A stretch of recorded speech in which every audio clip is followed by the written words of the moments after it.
Hey guys, welcome back to my YouTube channel unique classes. तो जैसे कि आप सभी को पता है कि आप सभी के इस चैनल पर आप सभी के लिए एसओएससी से रिलेटेड जो वीडियोस है वो लेकर आई जाती है। और कल जो है हमने स्टेम का जो इम्पोर्टेंट टॉपिक्स है वो आपको बताए थे, और उसमें जो है बच्चे इतने ज़्यादा जो है उन्होंने कहा कि ह्यूमैनिटीज़ के लिए भी इंपॉर्टेंट टॉपिक्स बताएं। तो आपको नहीं पता है तो मैं आपको बता दूँ, इससे पहले जो लास्ट ईयर जो रहा है आपका, उसमें जो है हमने ह्यूमैनिटीज़ के लिए भी जो क्लासेस है वो ली थी। और जो बच्चे हैं, अगर आप ह्यूमैनिटीज़ का इंटरव्यू देखेंगे तो उसमें खुद उस बच्ची ने ये कह रखा है कि जो क्वेश्चंस मैंने करवाए थे एज इट इज़ वही क्वेश्चन आए थे। तो आप देख सकते हैं, तो इससे जो है हमें सिलेक्शन में बहुत सारे बच्चे जो हैं उनका सिलेक्शन भी हमारे थ्रू हुआ है। तो ये सारी चीज़ें जो है हमें ये बता रही हैं कि हम जो करवा रहे हैं बिल्कुल सही करवा रहे हैं, और हम जो मैं आपको बता रही हूँ उसके अकॉर्डिंग अगर आप करेंगे तो काफ़ी ठीक रहेगा। और दूसरी बात, इंपॉर्टेंट जो इन्फॉर्मेशन मैं यहाँ पर देना चाह रही हूँ, कई बच्चे ऐसे कह रहे हैं, कहीं पर उल्टी सीधी वीडियोस देखकर आते हैं और वो ये कहते हैं कि मैम जो ब्लूप्रिंट वाला जो आपका ऑफिशियल सिलेबस है वो आ गया है साइट पर, वेबसाइट पर। वो खुद चेक नहीं करते हैं, बस वीडियोस के मुताबिक आकर हम पे जो है बार बार ये बोला जाता है। तो ये गलत है भाई, अभी तक कोई सिलेबस नहीं आया, जैसे भी आएगा वैसे ही आपको जो इन्फॉर्म कर दिया जाएगा, ये बात आपको पता होगी। और अगर आप इतना भरोसा नहीं करते हैं तो आप जा सकते हैं इस चैनल से, साफ सीधी बात इतनी है, ठीक है। तो आपको विश्वास करना पड़ेगा, एक विश्वास बनाना पड़ेगा, और अगर आपको इन्फॉर्मेशन मिली है तो आपको डबल चेक करके ही आपको यहाँ पर बताना चाहिए। अब देखो, यहाँ पर जो आपका ह्यूमैनिटीज़ है उसके इंपॉर्टेंट टॉपिक्स की बात करें, किस तरीके से आप, वैसे तो सारे के सारे चैप्टर्स इंपॉर्टेंट है, मैं ये नहीं कह सकती कि इस चैप्टर को कट कर लो, बिल्कुल भी नहीं। और ऊपर से आपको जो है कौन सी क्लास का पढ़ना है, ठीक है। क्लास 9th में एडमिशन लेना है ह्यूमैनिटीज़ से, तो कौन सी क्लास का पढ़ना है। अब देखो, स्टेम वगैरह में क्या होता है कि कुछ जो मैथ्स के टॉपिक होते हैं वो क्लास 9th से भी आ जाते हैं, कुछ साइंस के जो टॉपिक्स होते हैं क्लास 9th से भी आ जाते हैं। ह्यूमैनिटीज़ में एक इंपॉर्टेंट जो फ़ायदा आपको ये रहता है कि आपके खुद की क्लास 8th का ही सिलेबस आने वाला है। और आप यहाँ पर एक बात ध्यान से सुनिए, ऐसा नहीं है कि आपके सिलेबस में हो सकता है कुछ चैप्टर कट कर दिए गए हों, ठीक है। ऐसा होता है सिलेबस में से कुछ चैप्टर कट कर दिए गए, जो पूरा इंडेक्स है उसमें से कुछ चैप्टर कट कर दिए गए हों और बाकी चैप्टर आ रहे हों आपके, ठीक है, और वो आपने बिल्कुल भी ना पढ़े हों, ऐसा भी हो सकता है। तो उस सिचुएशन में आपको ये नहीं सोचना है कि सीबीएसई ने ऐसा किया है, ठीक है। और ये जो है आपका ये एसओएससी एग्जाम जो लेने वाला है उसमें ये नहीं देखता है कि आपके जो चैप्टर कट हुए हैं उसमें से क्वेश्चन देंगे या नहीं देंगे। वो पूरी की पूरी बुक में से आपको कहीं से भी क्वेश्चन दे सकते हैं। तो इसमें कुछ मतलब दो राय नहीं है कि आप ये कहेंगे कि ये चैप्टर तो हमारे कट हो गए तो फिर भी आ गए। तो ये बात आपको अपने दिमाग में बिठा लेनी है। चलिए स्टार्ट करते हैं। अब देखो भाई, ये जो मैंने सारी इंफॉर्मेशन दे दी वो सारी इंपॉर्टेंट थी जो मैंने स्टार्टिंग में आपको बता दी है। अब अगर हम हिस्ट्री की बात करें कि हिस्ट्री में आप कहाँ से कवर कर सकते हैं, किस तरीके से कवर कर सकते हैं, ये जो इंडेक्स है आपकी खुद की बुक में भी होगा, इंग्लिश मीडियम वालों की में भी और हिंदी मीडियम वालों के लिए भी, ठीक है।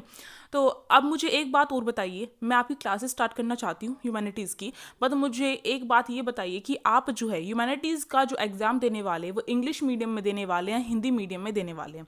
सब बच्चे बताएंगे, जो जो इस वीडियो को देख रहा है, मैं चाहती हूँ कि मुझे पता चले कि कौन बच्चा कौन से मीडियम में देने वाला है, ठीक है। अब देखो, यहाँ पर जो हिस्ट्री है, हिस्ट्री में ये इंडेक्स आप सभी के बुक में होगा, तो इंडेक्स से कोई फायदा नहीं है। आपको पता होना चाहिए कि कौन से चैप्टर से किस तरीके से क्वेश्चन पुट आउट किए जा सकते हैं आपसे, और उस अकॉर्डिंग हम उस नज़रिए से जब पढ़ेंगे अपनी जो बुक है उसे। और सही बात बताऊँ, आपको एनसीईआरटी रीड करनी ही पड़ेगी, और रीड करने से बचना चाहते हो तो आप हमारी वीडियोज़ देख सकते हैं, ठीक है। और आपके इस व्यूज़ पर निर्भर करेगा कि ह्यूमैनिटीज़ का ये जो आपके लिए जो कंटेंट लाया जा रहा है कि आप उसे किस तरीके से आपके व्यूज़ आ रहे हैं। क्योंकि मैं चाहती हूँ कि ज़्यादा से ज़्यादा बच्चों का सिलेक्शन हो, जिस स्ट्रीम में ज़्यादा बच्चे होंगे उसका सिलेक्शन अच्छे से हो, ठीक है।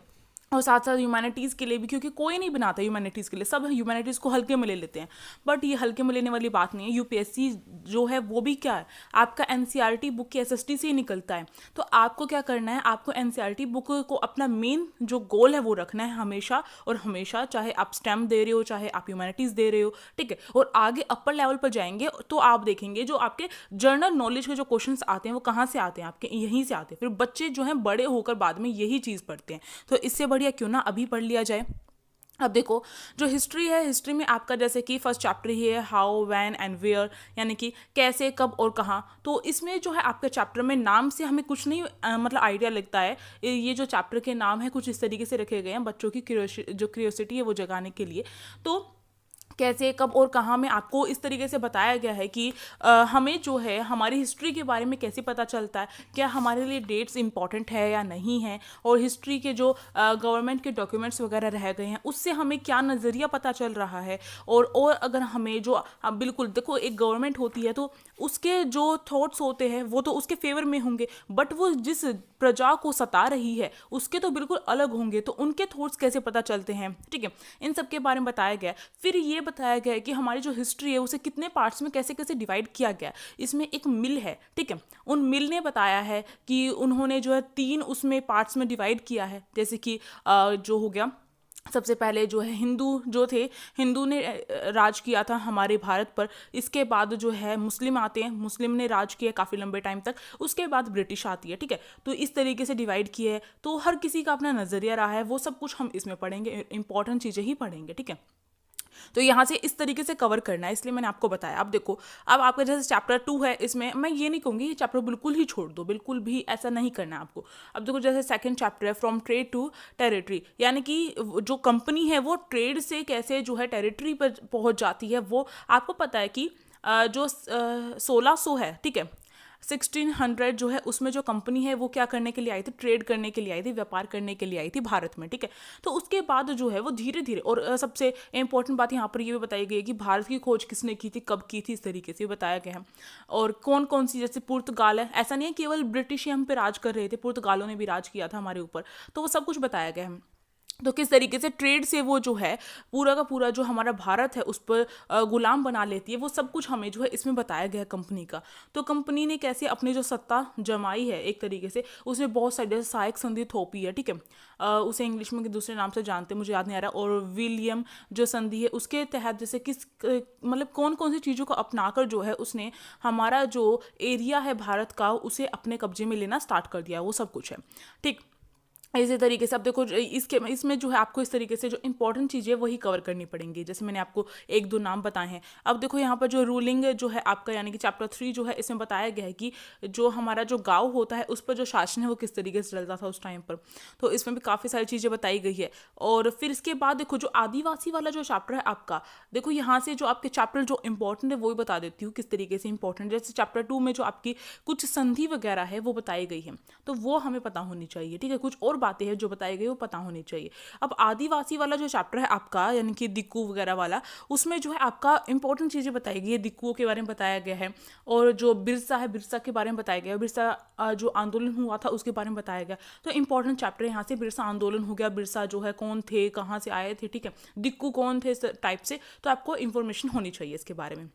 इसके बाद देखो, जब जनता जो है बगावत करती है, यानी कि 1857 का जो रिवोल्ट रहा है, ठीक है, 1857 का जो विरोध रहा है, विद्रोह जिसे कहते हैं, तो वो जो रहा है उसको लेकर जो है ये इंपॉर्टेंट चैप्टर है, बहुत ज़्यादा इंपॉर्टेंट चैप्टर है। यहाँ से क्वेश्चन आपको देखने को ही मिलेगा, इंपॉर्टेंट है, यहाँ पर आप इंपॉर्टेंट लिख सकते हैं, अपना इंटेक्स खोलकर बैठिए और इंपॉर्टेंट लिखिए, ठीक है। तो यहाँ से जो है किस टाइप से क्वेश्चन बनेंगे कि किसने किस पर नेतृत्व किया, ठीक है। जैसे झांसी से जो है झांसी की रानी उठी थी, ठीक है, तो कहाँ से कौन उठा, अवध से कौन उठा, ठीक है, वाजिद अली शाह कौन थे, इस तरीके से बहुत सारी चीज़ें, कहाँ से किसने नेतृत्व किया, 1857 का जो ये रिवोल्ट था कहाँ से स्टार्ट हुआ था, ठीक है, दिल्ली कब पहुँचा, इस तरीके से काफ़ी सारे क्वेश्चन आपके यहाँ से बन रहे हैं। और फिर इसका जो रिजल्ट रहा है 1857 का जो रिवोल्ट है, उसको ख़त्म करने के बाद जो रिजल्ट रहा, यानी कि जो ब्रिटिश है उसने क्या क्या चीज़ें कदम उठाए, उसको लेकर भी यहाँ पर क्वेश्चन बनेंगे। तो ये इंपॉर्टेंट है, मोस्ट इंपॉर्टेंट चैप्टर टिक कर लो आप यहाँ पर आपका 5th चैप्टर को। अब देखो, आपका जो 6th चैप्टर है इसमें जो हमारे वीवर्स वगैरह हैं उनके बारे में बताया गया है, जो कपड़ा होता है, ठीक है, फैक्ट्री ओनर्स वगैरह किस तरीके से ये, इसमें जो फैक्ट्री से रिलेटेड जो कपड़ा किस तरीके से कौन सा फेमस था, ये सारी चीज़ें जो है यहाँ पर बताई गई हैं। अब देखो जो चैप्टर 7 है, ये जो है आपका कुछ ही चीज़ें इसमें इंपॉर्टेंट होंगी, सारी चीज़ें इंपॉर्टेंट नहीं है चैप्टर 6 में। तो जो ज़्यादा इंपॉर्टेंट मैं साथ में बता ही रही हूँ आपको, जैसे चैप्टर 1 एंड चैप्टर 2 आपका इंपॉर्टेंट है, चैप्टर 5 आपका मोस्ट इंपॉर्टेंट है, ठीक है। दिक्कू में मैंने बता दिया कौन कौन सा इंपॉर्टेंट चीज़ें होंगी। अब देखो जो आपका चैप्टर 7 है उसमें जो है आपका बताया गया है कि जो देसी जनता को सभ्य बनाना, राष्ट्र को शिक्षित करना, यानी कि इसमें जो आपका चैप्टर 7 है इसमें जो है किस तरीके से जो सिविलाइजेशन है वो स्टार्ट किया जाता है, ब्रिटिश जो है उसके थ्रू, जो ब्रिटेन की जो गवर्नमेंट है उसके थ्रू किस तरीके से जो इंडिया में एजुकेशन वगैरह है वो चलाई जाती है, सारी चीज़ बताई गई है इसमें। इससे भी ज़्यादा इंपॉर्टेंट जो चैप्टर है आपका चैप्टर 8 है, ये बहुत इंपॉर्टेंट चैप्टर 8। इसमें जो है वुमेन कास्ट एंड रिफॉर्म के बारे में बताया गया है, यानी कि वुमेन की एजुकेशन को लेकर और जो सती प्रथा होती थी उसको लेकर बताया गया है, और बाल विवाह, इस तरीके जो कानून वगैरह बने हैं वो बताए गए, और इनके पीछे किनका हाथ था, यानी कि कौन इनको सपोर्ट कर रहा था, भारत का ही कौन था, जैसे राजा राम मोहन रॉय वगैरह के बारे में बताया गया। तो important chapter, most important chapter है, यहाँ से काफ़ी सारे क्वेश्चंस बनेंगे आपके, ठीक है। अब देखो यहाँ पर आपका, और एक और बात बताना चाहती हूँ मैं आपको, अगर किसी बच्चे ने जो ह्यूमैनिटीज़ की बुक ले रखी है तो वो क्या कर सकता है, इंस्टाग्राम पे मुझसे डीएम कर सकता है, यानी कि मैसेज कर सकता है, और अगर शेयर करना चाहता है कुछ क्वेश्चंस वगैरह तो वो शेयर कर सकता है, मैं आपको करवाने के लिए तैयार हूँ अगर आपको उसका सॉल्यूशन चाहिए तो, ठीक है। अब देखो यहाँ पर आपका जो चैप्टर 7 है उसमें जो नेशनल जो मूवमेंट है उसके बारे में बताया गया, जैसे जो भी आपके चंपारण वगैरह हुआ था जब गांधी आए थे, उसके बाद जो आपके और भी जितने भी रहे, जैसे कि खिलाफत जो आंदोलन है वो हो गया, ठीक है, असहयोग आंदोलन हो गया, इसके साथ साथ आपका जो सविनय अवज्ञा आंदोलन वगैरह इन सब के बारे में बताया गया है। रोलेट एक्ट इंपॉर्टेंट होता है, सब सोचते हैं छोड़ देते हैं, हल्के में ले लेते हैं, पर इंपॉर्टेंट होता है, यहाँ से काफ़ी सारे क्वेश्चंस बनते हैं, तो ये इंपॉर्टेंट है आपका, ठीक है। इसके बाद आपका स्वतंत्रता के बाद, यानी कि इंडिया आफ्टर इंडिपेंडेंस, यानी कि जब हमें जो है इंडिपेंडेंस हमें मिल गई थी तो उसके बाद जो है हमने किस तरीके से अपना जो संविधान है, अपना जो कॉन्स्टिट्यूशन है वो बनाया है, तो कॉन्स्टिट्यूशन मेकिंग के बारे में सब कुछ यहाँ पर बताया गया है, तो वो हमें पता होना चाहिए, किन चीज़ों पर हमने ज़्यादा ध्यान दिया, किन चीज़ों पर बिना कुछ लड़ाई झगड़े हुए, बिना कुछ डिबेट हुए ही किन चीज़ों को अपना लिया गया, तो ऐसी चीज़ें बहुत सारी हैं इसमें, तो ये उसको लेकर इंपॉर्टेंट है। तो आपका देखो चैप्टर 8 इंपॉर्टेंट, चैप्टर 9 आपका मोस्ट इंपॉर्टेंट है, ठीक है। चैप्टर 10 में भी कुछ चीज़ें इंपॉर्टेंट है पर सारी चीज़ें इंपॉर्टेंट नहीं कह सकती हूँ मैं।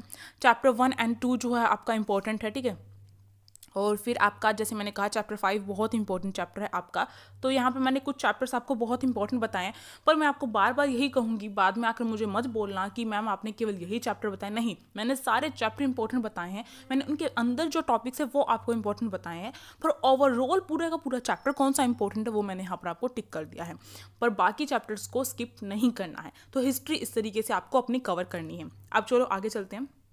अब देखो जो ज्योग्राफी है आपकी, यानी कि भूगोल जो है आपका, वो भी इम्पॉर्टेंट है, क्योंकि आपको पता है कि अभी तक आपके में इकोनॉमिक्स नहीं लगती है, क्लास 9th में पहुँचोगे तो इकोनॉमिक्स ही पढ़ाई जाती है, तो आपकी ज्योग्राफी में इकोनॉमिक्स भी प्लस होती है, तो ये इंपॉर्टेंट होता है। यहाँ से काफ़ी सारे क्वेश्चन जो आपके पूछे जाते हैं, और कुछ बच्चे जो होते हैं उन्हें टफ भी लगती है ज्योग्राफी, तो टफ नहीं होती है, ईजी है, बस पढ़ाने वाला कोई अच्छा चाहिए होता है, ठीक है। अब देखो यहाँ पर रिसोर्सेज जो है इंपॉर्टेंट चैप्टर होता है, संसाधन इनके बारे में बताया जाता है, जो रिसोर्सेज वगैरह है उनके बारे में बताया जाता है, इंपॉर्टेंट होता है। इसमें अगर हम देखें तो सारे चैप्टर इसके इंपॉर्टेंट हैं, अगर मैं सही बताऊं तो ज्योग्राफी के कुछ ही चैप्टर होते हैं और वो सारे के सारे ही इंपॉर्टेंट होते हैं।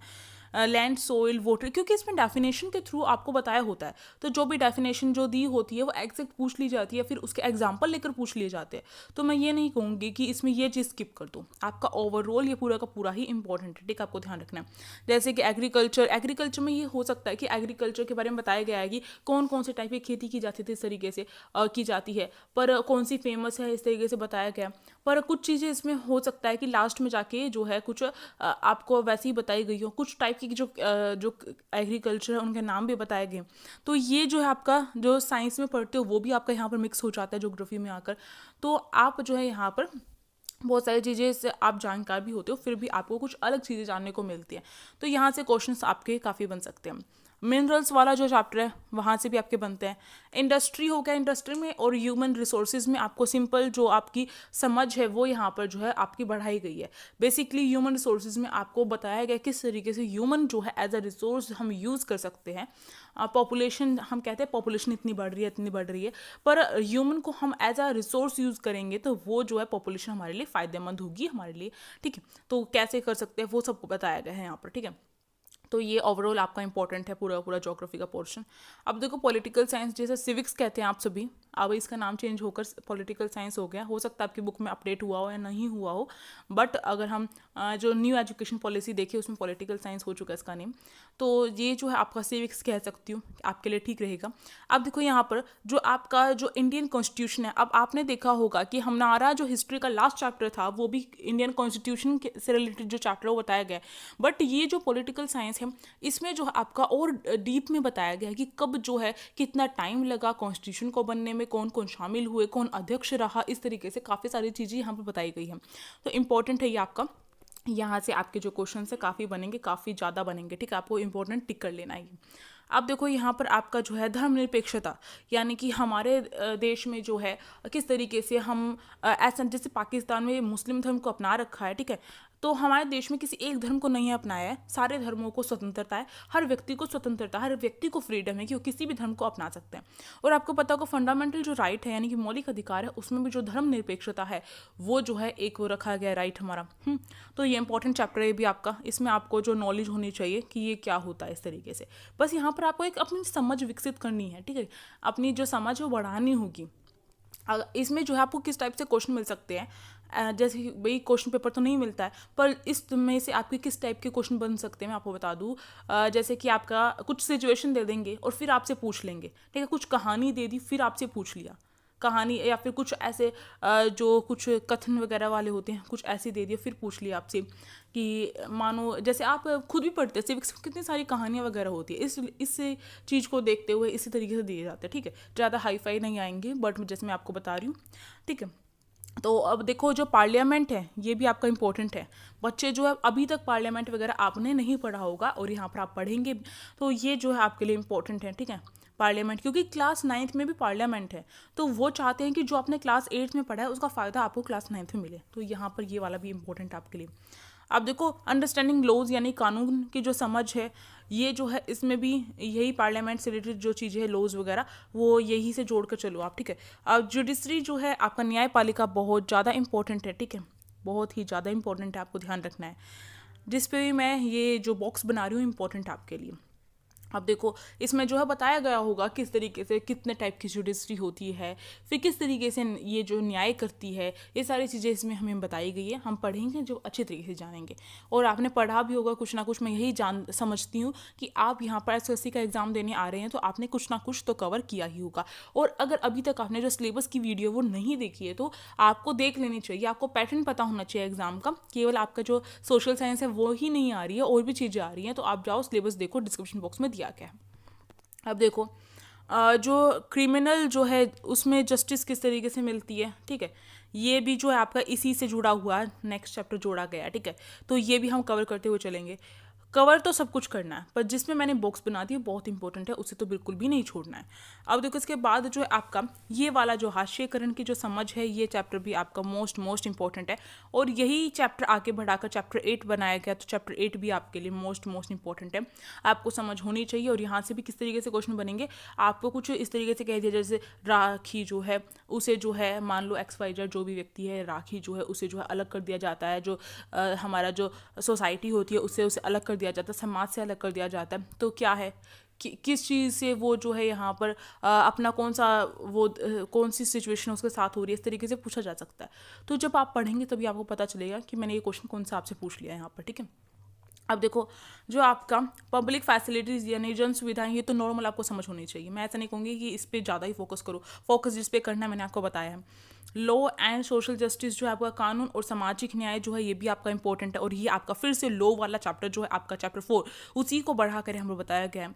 तो देखो लॉ जो है आपको वो करना है आपके सिविक्स में से जो इंडियन कॉन्स्टिट्यूशन है घोल के पी जाओ, ठीक है।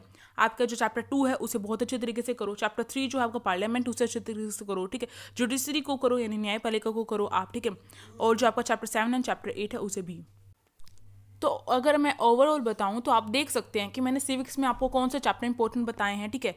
अगर यहाँ पर देखिए ज्योग्राफी में तो मैंने सारे आपको इंपॉर्टेंट बता दिए हैं। इसमें से तो हम ये नहीं कह सकते कि कुछ आप यहाँ पर जो स्किप तो कहीं पर नहीं करना है, पर इसमें सारे के भाई ये देखो 6 तो चैप्टर इसमें से भी गिने चुने, मैं आपको क्या इंपॉर्टेंट बताऊँ, ठीक है। तो आपको सारे करने अच्छे तरीके से। और मैंने यहाँ पे हिस्ट्री में बहुत अच्छी तरीके से बताया आपको कहाँ से किस तरीके से क्वेश्चन आप पे पूछे जाएंगे। और फिर से यही कहूँगी, किसी ने बुक अपनी ली है तो उसका फ़ायदा जो है आपको मिले, ठीक है। तो इसलिए आप क्या कर सकते हैं, आप मुझे जो है PDF बनाकर शेयर कर सकते हैं, टेलीग्राम ग्रुप पे कर सकते हैं। Telegram group unique classes search करेंगे, एक टेलीग्राम ग्रुप होगा, उसमें जाइए, कमेंट बॉक्स में उसके जाइए और वहाँ पर PDF शेयर कर सकते हैं, ठीक है। और कुछ भी क्वेश्चन पूछना आप वहाँ पर पूछ सकते हैं मुझसे। और साथ ही साथ जो SOSC का ऑफिशियल जो टेलीग्राम ग्रुप है उसे ज्वाइन कीजिए, लिंक डिस्क्रिप्शन बॉक्स में दिया गया है। और आप जो है इंस्टाग्राम पर हमें फॉलो कर सकते हैं, वहाँ पर जो भी क्वेश्चन पूछना है वो पूछ सकते हैं। और अगर ये वीडियो अच्छी लगी हो, मैंने अपनी तरफ से बेस्ट देने के लिए आपकी पूरी कोशिश की है। मैंने हर तरीका बताया किस तरीके से क्वेश्चन आएगा, हर चैप्टर मैंने आपको अच्छे तरीके से बताया कि हर चैप्टर में किस तरीके से आपको पढ़ाई करनी है अपनी। और अगर आप चाहते हैं कि ह्यूमैनिटीज़ की क्लासेस जल्द से जल्द स्टार्ट की जाए, तो भाई आपको क्या करना पड़ेगा, जो सपोर्ट करना पड़ेगा हमें, ठीक है। उसके लिए आप लाइक करिए और शेयर कीजिए अपने फ्रेंड्स के पास जो भी ह्यूमैनिटीज़ का कर रहे हैं, जिसको भी आप जानते हो उन सब के पास शेयर कर दो, ठीक है। और साथ साथ क्या करो, सब्सक्राइब कर दो हमारे यूट्यूब चैनल, यानी कि आप सभी का ही हो जाएगा सब्सक्राइब करने के बाद यूनिक क्लासेस को। अब जो है हम मिलेंगे नेक्स्ट क्लास में। तो अगर आप चाहते हैं आपकी क्लास जल्द से जल्द हो तो आपको सपोर्ट करना पड़ेगा। ऐसा नहीं है कि जो वीडियोज़ हैं आपके अकॉर्डिंग ही तैयार की जाती है, आप जैसे डिमांड करते हैं उसके अकॉर्डिंग ही आती है। तो अब जो हम नेक्स्ट क्लास में मिलेंगे, तब तक के लिए आप ऐसे ही पढ़ते रहिए। अब जो है अपनी बुक उठाकर देखिए और जो मैंने बताया है उसको देखिए, ठीक है। Thank you for watching this video.